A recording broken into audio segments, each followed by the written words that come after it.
So I am reaching out um, to the public because I do want to let people know what is happening in Atlanta, and I want to let people know what is happening with a lot of the cases that you are hearing about but don't quite understand. So Atlanta is known for having one of the worst rates for incarceration. Georgia itself is known for having one of the worst rates for people being convicted and put in prison. And we're talking long prison sentences. And so, this is a world that you probably don't know anything about. If you don't have anybody who's personally affected by this, you probably hear it on the news, but you don't think anything about it because, it's not relevant to you. And I will admit it wasn't relevant to me when I heard about people sitting in jail for 2, 3, 4 years in jail, mind you. When I heard about people sitting in jail for long periods of time, I knew, okay, that something's wrong with that, but I wasn't sure what was going on. And so, like most things, if you're not personally affected by it, it goes in one ear and out the other. And so, um, I was there myself. And then I had a family member be falsely accused of a crime that he didn't commit. And in the course of me investigating and looking into what the hell is going on, like, why is this happening? I was given the opportunity to learn how to be an investigator, which is something I've always wanted to do. And as I started getting the tools and the skills to investigate, lo and behold, I found out what was happening. So, one of the big things that came out during the course of my investigation is not only are people's rights being violated, but they are falsifying records. They are putting in false records. One of the false records that I know for sure that they've put in at least 2 times is the record for a preliminary hearing. So this is very important. If you know someone who is going through this, please share this video because they need to be aware that this is a widespread abuse of the legal system. So a person is supposed to get a preliminary hearing within 14 days of being detained. This is where you have an opportunity to go in as a person who's defending themselves. You have an opportunity to go in and say, this is my side, here's my proof, here's where, here's where the state has gotten it wrong. If you do not get that hearing, they are going to continue to detain you because it's going to look like, okay, the state has a pretty strong case. The only way you're not supposed to get this hearing is if you waive it, you voluntarily say, I don't need this hearing, or if the state has already indicted you. So some people have found that they've been pre-indicted, that somebody is already waiting there with an indictment when they're arrested. Outside of those two things, you should get a preliminary hearing. If they do not give you a preliminary hearing, they are violating your constitutional rights and they are violating your state rights in almost every case that I can imagine. I know with the state of Georgia, you have a right to this preliminary hearing, even though they will lie and tell you you do not. So when I tell you the level of corruption and dishonesty that I have seen in the system is appalling, it is. And we are continuing to vote these people in back to back. So I learned from another case because I was investigating murder cases in the city. And so I learned that a man who was charged with murder did not get his preliminary hearing where he could have presented video evidence, eyewitness evidence. He could have avoided what should have been avoided from the beginning because he was defending himself. And so he put in one of his motions that he did not get his preliminary hearing and he is due to be released due to this violation. He was eventually released. He did a little over a year in jail for what should have been self defense. Well, when I saw this, I went and looked at my son's case. Lo and behold, someone put in a false record claiming that my son had attended his preliminary hearing. We had an attorney at the time. The attorney did not tell us that my son was due for a preliminary hearing, which means we paid this man $4,300 to not do his job. There is a huge push to take people to trial. There is a concerted effort on the part of judges and prosecutors. If you do not have a fair judge, there is a concerted effort on behalf of these people to make sure they take you to trial. So I don't know if they have such low trust in the public's ability to be able to understand reasonable doubt, or I'm not exactly sure what it is outside of the money that they get, but there is a huge push for people to be tried instead of them properly investigating on the front end to make sure they have a valid case. When I discovered that my son's record was falsified, and what they did is they locked it. They locked the record so you can't see who put the record in. So what I was able to do is I requested a transcript. If he attended this hearing, it should be a transcript for it. When they went into the system and looked, there was no transcript for my son. He wasn't even on the calendar that day. So basically, we have a situation where someone in the state, someone in the DA's office, and yes, we're talking about Bonnie Willis, has put in a false record to make it seem like they're doing their job, and my son attended a hearing that he is lawfully and constitutionally required to have. Once I discovered that someone put in the false record, I filed a complaint with the Judicial Commission, and they basically did nothing.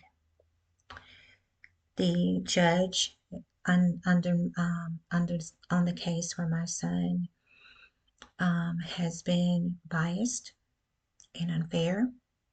If you think that YSL is bad, you have no idea. So for the judge in my son's case, the constant violations of my son's rights has been an ongoing thing. So I reported him to the Georgia Judicial Commission after he gave my son no notice for a hearing that was filed in order for my son to establish that he was going to defend himself in court. He got no notice of this. Eventually, I found out that every judge in the state of Georgia is supposed to answer motions within 90 days. If they do not answer a motion within 90 days, they are supposed to be removed from the bench. That is how serious it is that a judge commit to being a judge, to make a ruling and to answer motions. And so this judge did not answer the request or the motion that was put in to terminate the services of his attorney. His attorney wound up putting in a motion, or his former attorney wound up putting in a motion. It took the judge 121 days to answer that motion sent in by the attorney, and now he's not responding to my son's request to represent himself. And so what we have here is a situation where I know who I am now. I am the type of person who will write a judge and tell you when you're not doing your job. There is no quality control for the court systems. We have to be the quality control. We have to be the people who hold them accountable. And unfortunately,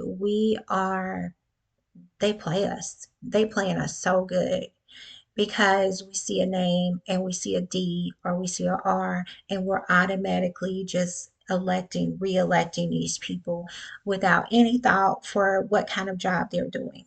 When you hear that people are sitting in jail for 2, 3, and 4 years, sitting in jail waiting to go to trial, that should outrage you. That should tell you the state does not have the evidence to support their case, or they would be willing to put these people before a judge. Or it should tell you that for whatever reason, they are dragging these situations out. If there is a guilty person, a violent person, sitting in jail for 2, 3, 4 years, imagine what they're doing to the inmates in there who were innocent. Imagine what is happening to people who are just sitting in there waiting for their day in court or waiting for the charges to be dismissed. It is a disservice to everybody.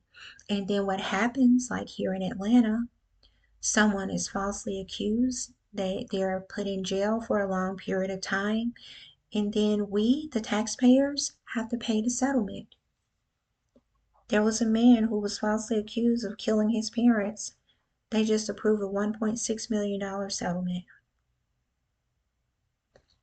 I don't know if you've heard, but there was a man who was eaten alive by bed bugs in the Atlanta jail. His family got millions of dollars.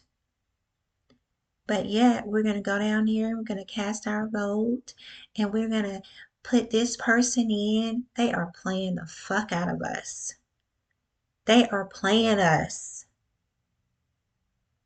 If we aren't paying attention, we're going to elect the same people who are continuing to violate the rights of people in Fulton County, and we're going to be re-electing the same people who are the reason our taxes are going up. If you live in the city of Atlanta and your property taxes have gone up by $1,000 every year, that's what we've been looking at. $1,000 every single year is how much our property taxes have gone up. If you bought a new car, instead of you being able to, if you bought it from a private person, instead of you being able to spend $50, $60 to go get the title switched over, it's over $300. You wait 30 days, it'll be over $400. And they're going to keep going up. And you know why? Because we need to pay for the mismanagement and the mishandling and the misconduct of the people that we are electing in the city. You can only imagine how they are going to skyrocket our taxes when they get Cop City if we let them. And for the people who are opposed to Cop City, please contact me through the link that is in the description of this video. The last thing that was sent to the judge before he issued a warrant for my arrest was a motion by my son. And it was a motion for a bond hearing, something my son is eligible for because he's never been in any trouble before. He's never been arrested. He has ties to the community. He's not a danger. He should have been allowed to be released on bond. But because the judge who is overseeing my son's case would rather be on the golf course, we are waiting. We're just waiting. It's been 2 years. My son was 17 years old when he was arrested. And he made a mistake. He got into a vehicle that did not belong to him. But a fair judge would have looked at what the state had, or would have looked at what the state was presenting, and would have allowed our attorneys to rebut false evidence that's being presented in court. But that's not happening. And he's up for re-election. His name is Judge Cox. And he has issued a warrant for my arrest because I have exposed what they are doing in Fulton County. I have exposed the activity that the state is doing in the name of the taxpayers in Fulton County. If you are a taxpayer in Fulton County, you should be outraged. If you are in any county and you know that someone innocent is sitting behind bars, please take a look at whether or not that person received a preliminary hearing. I have heard instances where people are being told, oh, waive your preliminary hearing. It's not a big deal. Please don't do that. And if an attorney told you that, no, that attorney is not for real. That is not a real attorney. That is a bootleg attorney trying to get you to go to trial because it's tens of thousands of dollars to go to trial instead of just telling you, okay, we can present this evidence at your preliminary hearing and we'll be able to at least get some type of fairness going for your side. I am not going to be quiet right now. I am in an undisclosed location because I have work to do. I don't have time to go sit in jail because of some judge having some kind of fit. He has no authority over me. A law abiding citizen should never be afraid of a judge. Never. A law abiding citizen who points out when you should do your job because I'm a taxpayer and I pay your salary. That person should never be afraid of a job, and I'll be damned if I'm going to be afraid of a judge now. I don't expect for anybody who doesn't have my energy to understand this. I recognize now that I'm in this position, I recognize that I have been avoiding this my entire adult life. I am not a passive person. I'm not someone who I'm not someone who can see something that benefits from our input and understanding, and I'm just gonna sit back and be like, oh, somebody else can do that. I'm just not. That's not me. I've been doing it my whole life, my whole adult life, because I've been afraid of my own energy. But this is who I am. And for people who are just like me, I'm going to tell you right now, we got to bond together.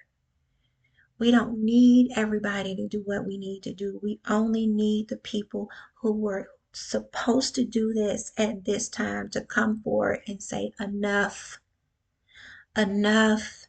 If you are a protester, somebody who wants to see a better future, please stop going out letting these people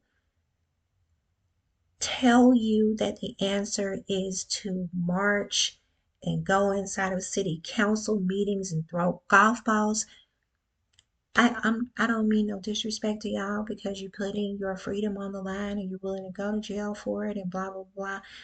Please be more strategic than that.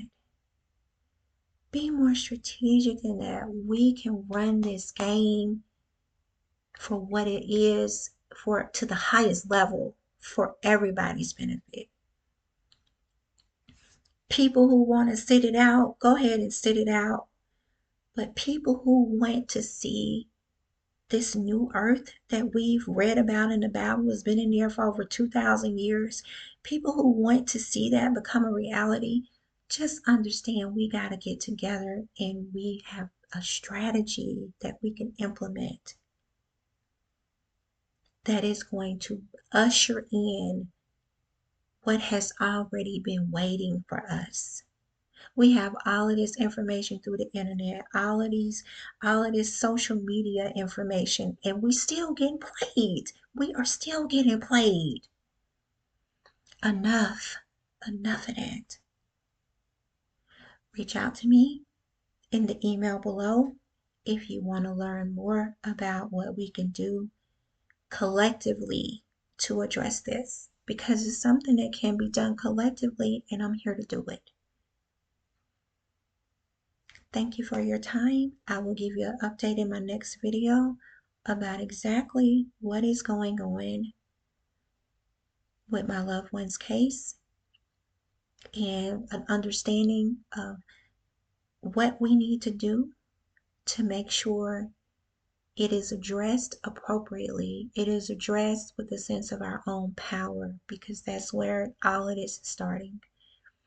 We have the power to move this into something that we can be proud of.